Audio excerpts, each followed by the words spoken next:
thank you for coming to speak with us today, Calista. Can you share a little bit about your personal journey and what led you to become a nutritional therapy practitioner and all of that?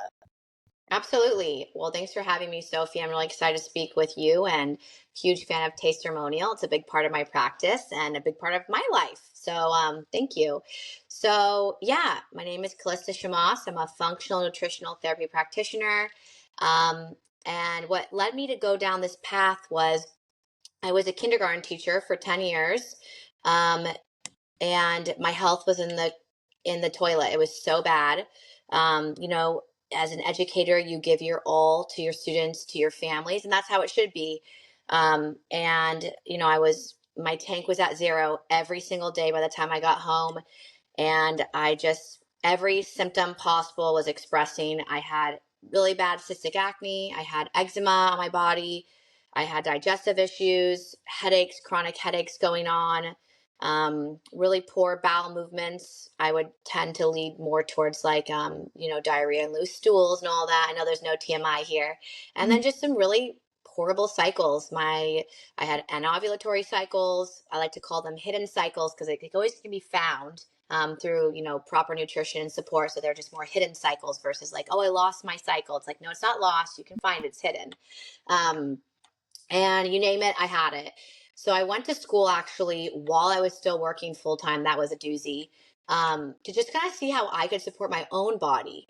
And then once I graduated, I thought to myself, well, I've been spending over a decade building this skill set of being a teacher, a guide, a coach. I can use that exact same skill set I learned in college and through, teaching kindergartners and just reapply it to adults in the nutrition space. So I decided to start my own business, Nourish with Calista. It's just me, myself, and I work for myself and I absolutely love it.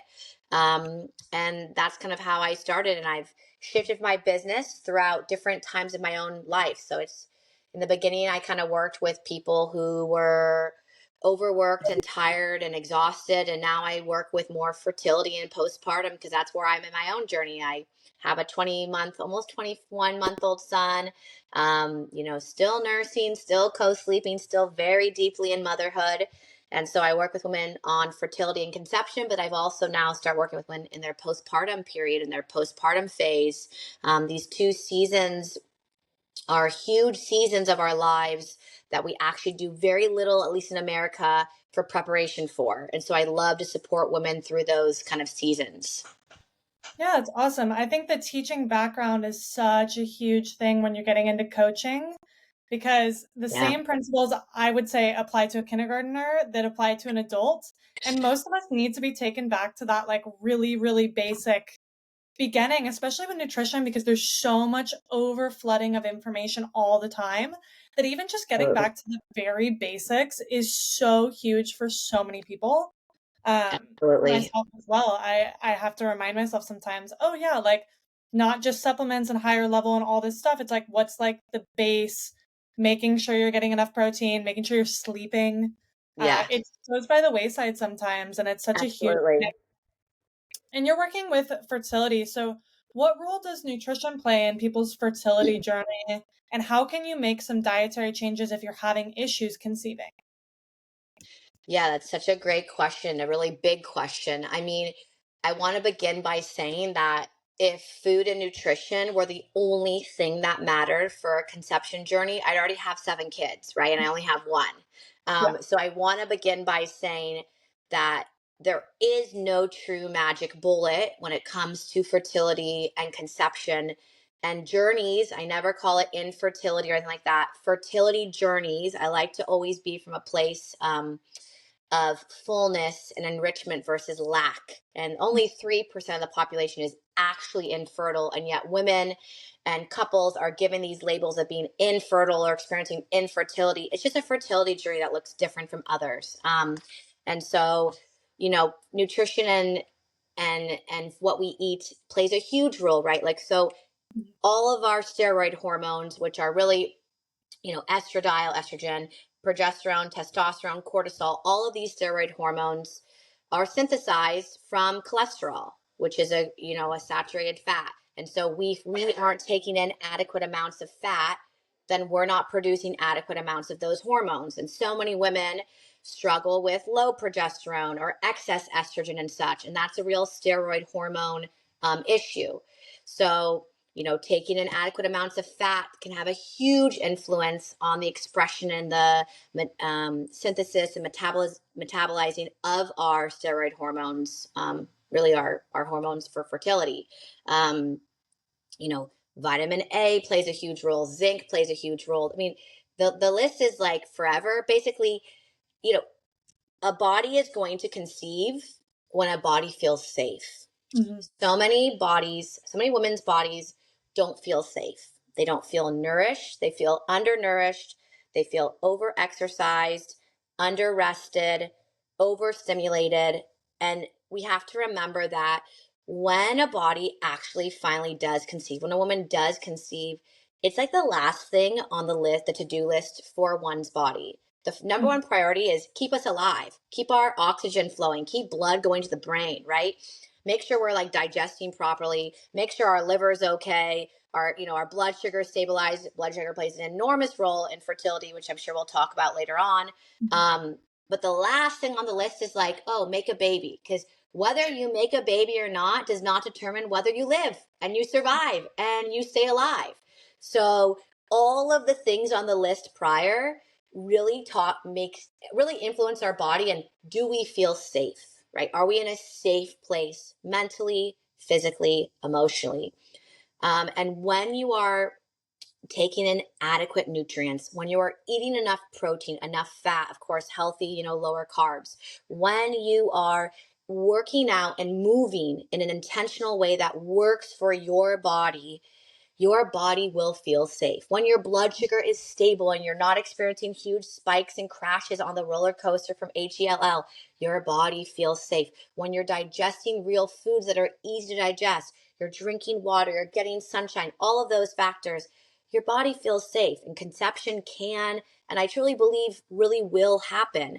And so I guess the main thing when I want to hit home about nutrition is like take in enough nutrients, eat enough, nourish your body. It's not just about, am I eating this strict amount of food in this perfect single way? No, nourish it. What feels good? What's like a big squeeze, a big warm hug to your body? Warming foods with lots of herbs and spices, cooked foods, real foods, right? I call it jerk. Just eat real food, baby. It really is that simple. Like, does it walk? Does it swim?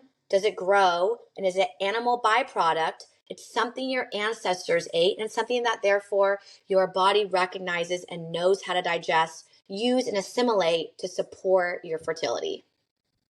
Yeah, it's so huge, the impact of just real foods generally.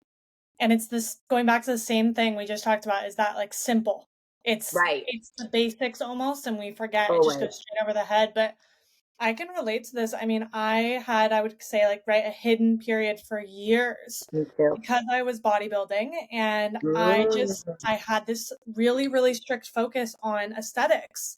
And I think mm, that's something that happens a lot with women, especially because there's so much pressure to look a certain way, that absolutely. my whole focus went to aesthetics. And so I was eating good, but I was eating a lot of heavily processed foods, a lot of Right. like sugar-free that was sweetened with kind of random whatever the sugar-free sweetener is. Right. It took years for me to get back to where I was really in touch with, oh, this is like what's going on with my cycle. I actually have a cycle.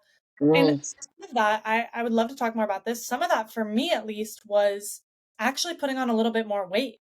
And I don't, absolutely. I'd love to touch on that because I think there's Yeah. such a focus with women on like under eating almost and Yes. eating the perfect thing, when the reality for me Correct. was more loosened up and like Yes. had some sweets occasionally and put on maybe an extra 5-10 pounds. Yep. I was healthier. Yeah. Before I conceived Cedar, I put on, I want to say, between 5 to 8 pounds. And that was like a goal of mine, as I could tell. Um, I was just kind of, I was, into working out too, Mhm. doing all the things, eating. I was like very hardcore paleo for 6 years. No dairy, no sweeteners, like no flours, etc. And then I started drinking, some more raw dairy products and eating more raw dairy and getting some of those nutrients in. I started, eating way more animal products, animal fats, animal proteins, the organs and such. I started to live a little, right? Like I'm going to have some great sourdough bread, from time to time and have some great butter slathered on. And when I actually let go of the reins, I agree with you completely, Sophie. I love that you mentioned this. And I actually put on, maybe it was even 8 pounds. I don't weigh myself because I just don't want kind of that mindset, but my clothes were definitely snugger, much more snug before I conceived Cedar is when I did successfully, Cedar did come in, from, spiritual side into earth side with me in my womb. And it was incredible. And, I do think there's a lot of pressure on women to do all the things. And there's a lot of pressure and there's a lot of weird stigmas around conception and women not wanting to talk about when they need support. Like I had to get support. We had a 2.5 year journey to get Cedar, and it ended with, I can't even believe it sometimes still, but with IVF, and we nailed it. We knocked out of the park. I got 50 healthy follicles out, which is like an unheard of number, and 28, yeah, 38 of them were mature, 27 fertilized, and now we had 15 healthy embryos, which is again amazing. And that's really that role of nutrition. Like I just drowned my body in nutrients and nourishment. But it wasn't even just from that, but like also with the way I spoke to my body, the way that Mhm. I moved the body, the way that I treated my body. I just shifted everything from control and lack and blaming and lack of trust and such to the exact opposite of like, I trust you. This is a journey we're called on. We're going to get through it together.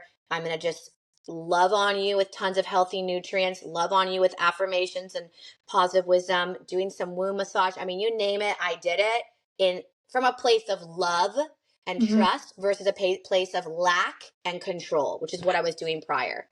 Yeah, that's so huge. Just the mindset shift as well. And I know Yes. you talked a little bit about now you're working with women after they've given birth. Would you say there's a nutrient change that goes on there? Like, how can you support yourself after birth? Because that gets missed so often. I think it's just not talked about very often because you're in this rush to, I really, really want to conceive. I really, really want to Yeah. conceive. And you're there. And then what? There's like Yeah. that next step that gets missed so often. I think that there are two seasons of a woman's life if she wants to conceive. So, two seasons that honestly Americans take a very casual standpoint and like look at, and if they even have an outlook on it, is conception, preconception, Mhm. and then postpartum. Most women I know, when they're going to start to conceive, they've been on a birth control for, a decade or more. They get off of it for 1 to 2 months before, and then they want to get pregnant. And right. And so they start trying to conceive the minute they get a bleed back or they don't get a bleed back. And so they start working with a clinic or something like that. They think something's wrong, etc. And we have to take such a casual outlook on this. So before I jump into postpartum, like ancestrally, ancestral societies spent about 2 years building both, man and woman, building up the reserves, the nutrients, the nourishment to conceive. Because when a woman does conceive, man, it takes it out of you. It's a beautiful thing to carry your own child, to birth your own child, to nurse your own child. I mean, I'm 20 months, 1 month almost into nursing. It is beautiful and it takes so much from you, right? They say that the average woman who is pregnant, you give about 10% of your mineral and micronutrient reserves, right? So the minerals, the vitamins, all the things that your body really can't make, you have to ingest and take in from food and water.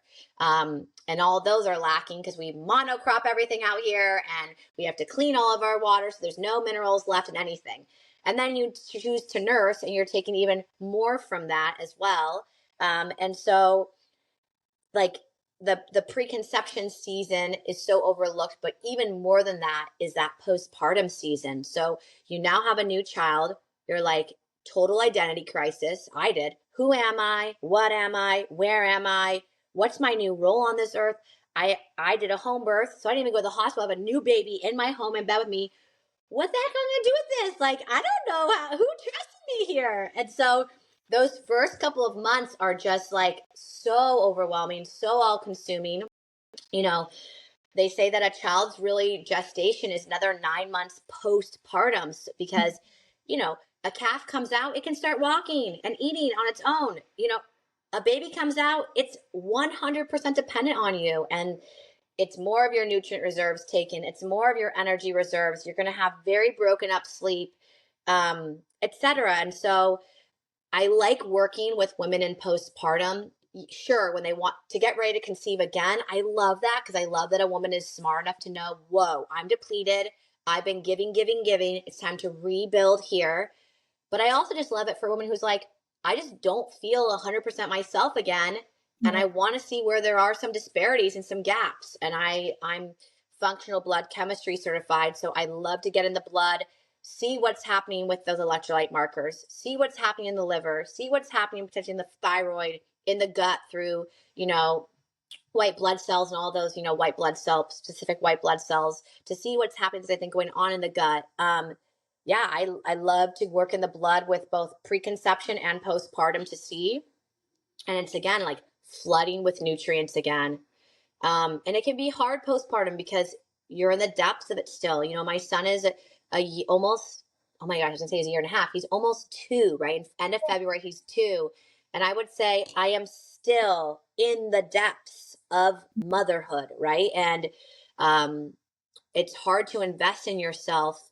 But again, like we are the vessel from which everything is poured. And so when we invest back in ourselves, make some quick diet and lifestyle shifts that can also only help us show up as a better mother, a better partner, a better person to ourselves, you know, the rainbows and the butterflies can come back out again postpartum. Oh yeah, it's such a long journey, and I think Oh that's yeah. something often missed, that it's preconception, conception, postpartum, and then you have a child forever. And there's Right. always going to be stuff. And I think my mom always says that she's like, you know, it's been a journey since preconception and it's going to be till I'm gone. Like Totally. you guys are always now going to be a huge part of my life, and it changes your identity. It changed her identity. Uh, Absolutely. and it's just forever, but it's amazing. And Yes. but there are so many misconceptions about all of this, from conception, from preconception, all of it. Um, and what would you say are some of the common misconceptions that women have about nutrition and fertility, just Mm, specifically? And how do you educate your clients on that? Because I yeah. hear all sorts of different stuff all the time. And then I have to go fact check. And I do believe if I didn't have that nutrition background, it would be significantly harder to understand what's Mhm. actually going on. Totally.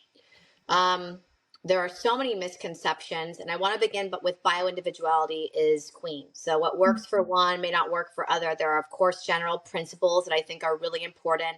And again, the season of preconception is a big season. It should be a season that we invest in and we prepare for way before we're even ready to conceive. You know, way before we have that yearning and that fire to be a mother or a parent, we should be thinking about that. The expression of our fertility, the expression of our endocrine system is just another litmus test for how we're doing. And so we should be always thinking of that.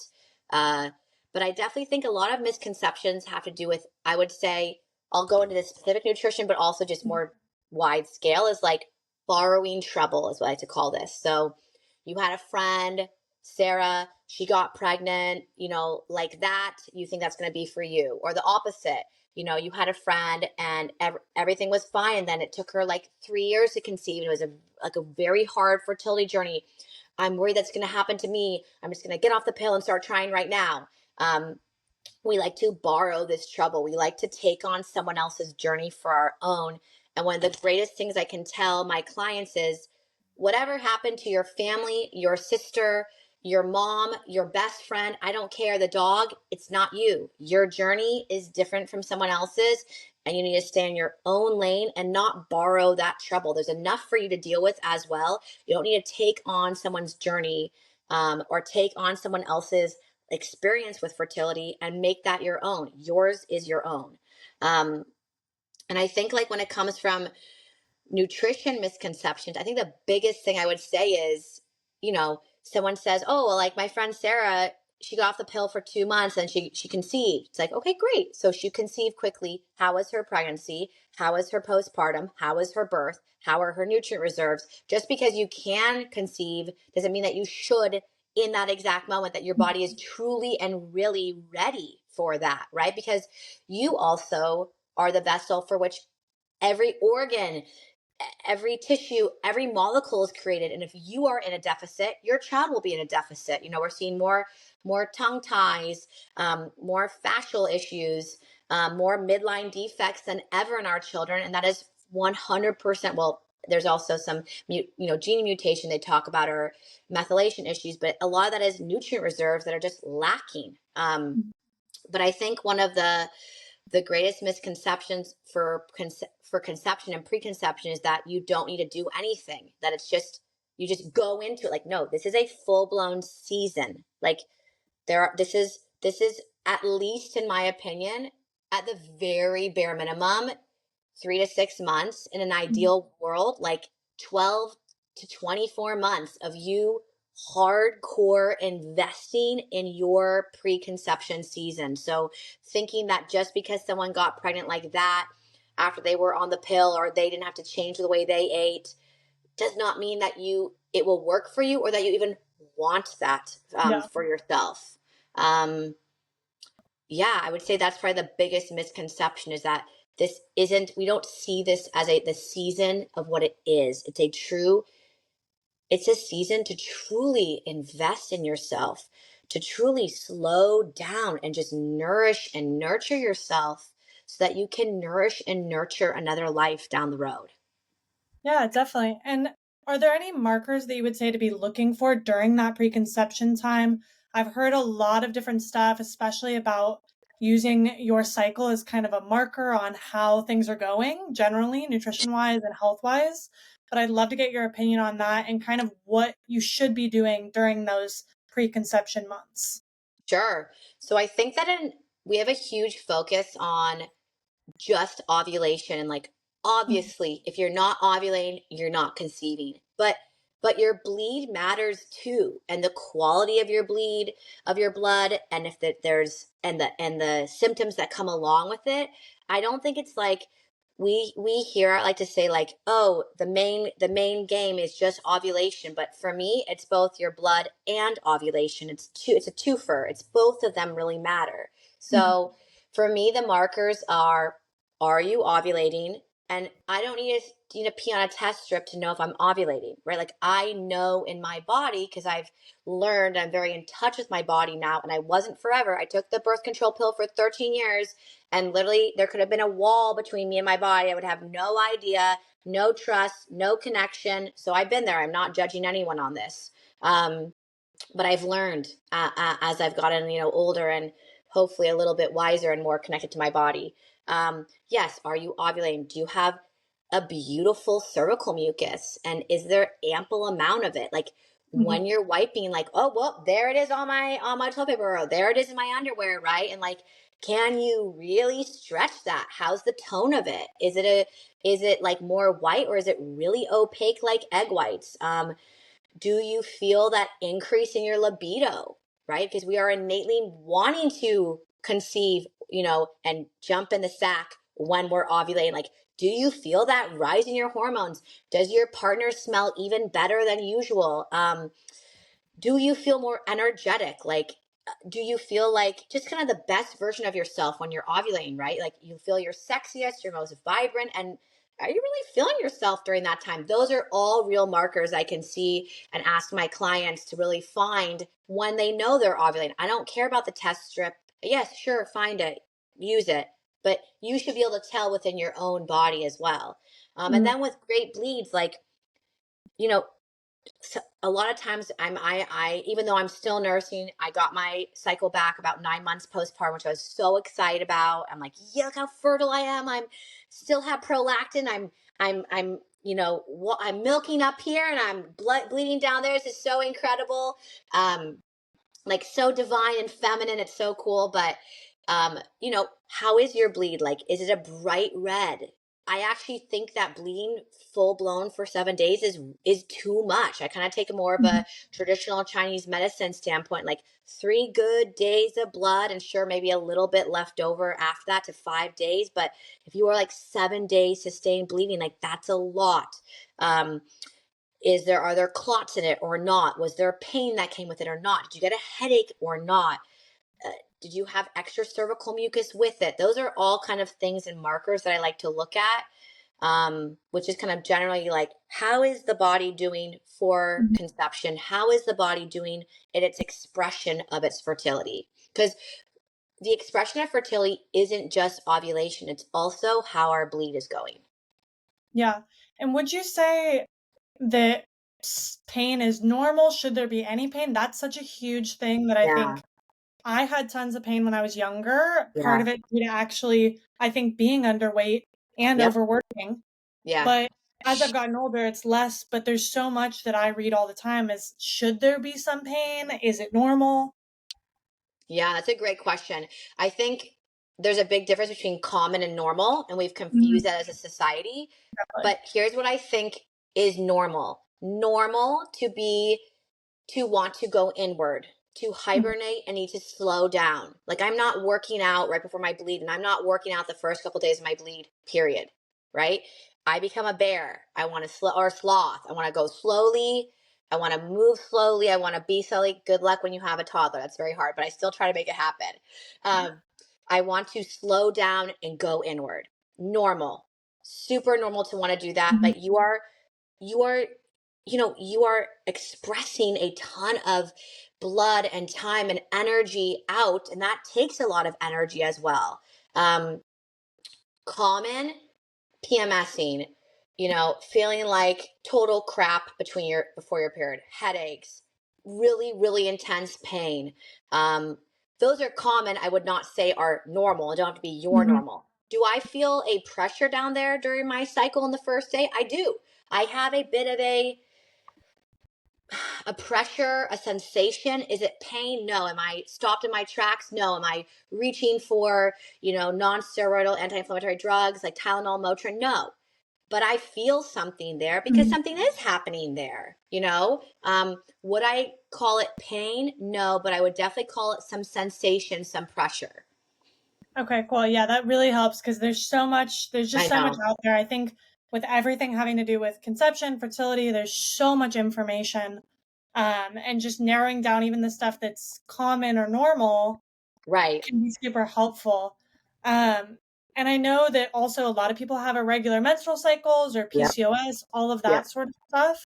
Can Yep. you share some examples of how blood sugar might be tied into that and poor blood sugar control specifically? Yeah. I mean, insulin resistance. So higher than normal blood glucose levels. So every time we have a good uptake of glucose, we're having an uptick of insulin. And I mean, it just puts so much work. It's so much work for the body to have to do. So basically, insulin resistance, having higher than average blood sugar levels in general, compromises egg quality. Like Mhm, there's so many statistics on that. There's so much information on that. You can dive into the world of PubMed for anyone listening to like see that as well. It can cause delayed egg maturation. So that's why it's like women who have PCOS and some of this insulin resistance have much longer cycles, right? Their mhm, follicular cycle can be 25 plus days, 30, 40 days before that. And therefore a lot of their eggs are actually smaller as well, so they are not able to really mature. Their follicle isn't getting as big and buoyant and juicy and fertile as it should be. So on top of that, insulin resistance also inhibits the liver production of sex hormone binding globulin, sex hormone therefore increasing, the levels of free and bioavailable androgens like testosterone.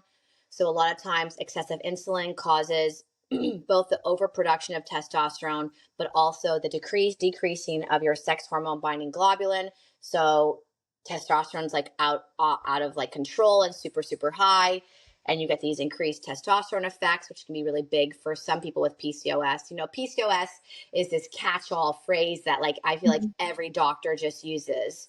At one point, I was given that that. And I was like, okay, tell me the markers that are showing that I have PCOS. I don't have higher androgens. I don't have insulin resistance. Um, I don't have like cysts, although like I feel like no one actually has the cyst. They just say lots of follicles, which are your eggs, lots of follicles inside the ovaries. And I'm like, okay, I have a lot of follicles, but I was on the birth control pill for 13 years. I didn't ovulate for 13 years. Those eggs are still there. And I actually had like a big debate with my doctor. She's like, okay, fine, you don't have PCOS, but you kind of seem like you do. And I'm like, okay, I'm not taking that label. You can keep that label for yourself. I'm not energetically in taking that in. But yeah, so just high levels of insulin cause the ovaries to overproduce testosterone, which interferes with the development of your follicles, which prevents normal ovulation. So it's really about high testosterone, not enough sex hormone binding globulin, which is all the root cause of that is insulin resistance, and then poor egg maturation, poor development of egg, prolonged egg maturation, just poor egg quality in general. And I mean, our egg quality, our maturation, the timing of that all affects whether we conceive or not. Well, yeah, it's really tight. And I didn't even quite realize how much it was affecting conception Right. and fertility in general. The PCOS thing is very interesting. I was told I had PCOS as well when I was like 17, really Right. young. I had a doctor tell me to my face, you're never going to be able to have a child. Right. You have cysts, all this stuff. I was like, I just don't think so. Went Right. in, did a bunch of scans, all of this. I don't have PCOS. I never No. had PCOS. I had cysts from birth control. Correct. And Yeah. as soon as I was off of it, I had no issues. Disappeared. So that's the biggest thing ever. And just is advocating for yourself. I've spoken about this so many times in interviews with all sorts of nutrition, health professionals in different niches. Just the biggest thing you can possibly do is advocate for yourself because your doctor will never know you as well as you know yourself. And I Absolutely. think that's such a huge thing. You're spending 24/7 in your body Right. with yourself. Your doctor gets 20 minutes, if that, Right. Right. really focused. Hey, this is the symptoms that I'm feeling, but they don't know what's going on No. always. No, And of course. advocating and doing your own research and doing all this testing is so huge, It is so huge. You're especially right. Yeah. just I mean, generally. totally. Like if for anyone, listening and they're on the preconception journey, like get data points. Don't just go off of what your doctor is telling you you have or potentially have or don't have. They're saying, no, I don't see any of that. I know you experience these symptoms, but you don't have that, right? Get data points, look in the blood, do an HTMA, see where your minerals are at. There's so much you can do to kind of get data.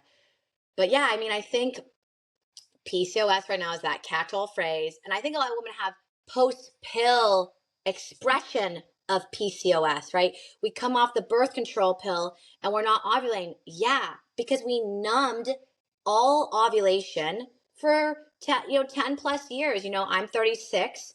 You turned 18 when I was a kid. You go off to college, you go on the birth control pill. Wasn't even sexually active. Doesn't matter. It's just what everyone did, right? It didn't matter. Your doctor never told you there were side effects. Had no idea that's why I had debilitating anxiety. Had no idea that was why I also actually had, when I came off of it, cystic acne because I was on a birth control pill that suppressed sebum production. All these things. You're not told those things. And so you're right. You really do have to be your best advocate. And they work for you. You don't like your doctor? It's hard, but try to find another practitioner, maybe that's more holistic and functional minded that can meet you where you are. Yeah, that's such a good reminder that your doctor is working for you and Mm. should be doing the things that you are asking and Absolutely. getting to the bottom of stuff because it's just sometimes they don't. They Uh, just don't, right? yeah, so how can people find you to work with you? Say they, Yeah, and maybe on the side of their normal doctor. definitely. So, right now I am taking, I have a wait list, but I'm working with fertility and postpartum clients mainly. Although, of course, I have like, women who are some couple when they're in, post premenopausal times and some gut things, but that's in general like who I love to work with. And my Instagram is at Nourish with Calista. I just updated my website after 4 years. I actually like invested in it to do it myself. And my website is www.nourishwithcalista.com. And I think those are kind of the two. Oh, and my email is Calista@nourishwithcalista.com. But those are kind of the three ways that I love to connect. I love to connect with women on the preconception journey. I'm very active in my DMs on my Instagram. Um, I love to work with women and interact on the postpartum journey. It's a very wild journey that I feel like we also prepare very little for. We talk very little about what it's really like in postpartum. And yeah, Yeah, those great. are kind of the main ways. We'll put all of those in the show notes too, so it's easier for people to find. But thank Perfect. you so much for coming on and speaking with me today. Yeah, thanks so much, Sophia, for your time. I appreciate you so much.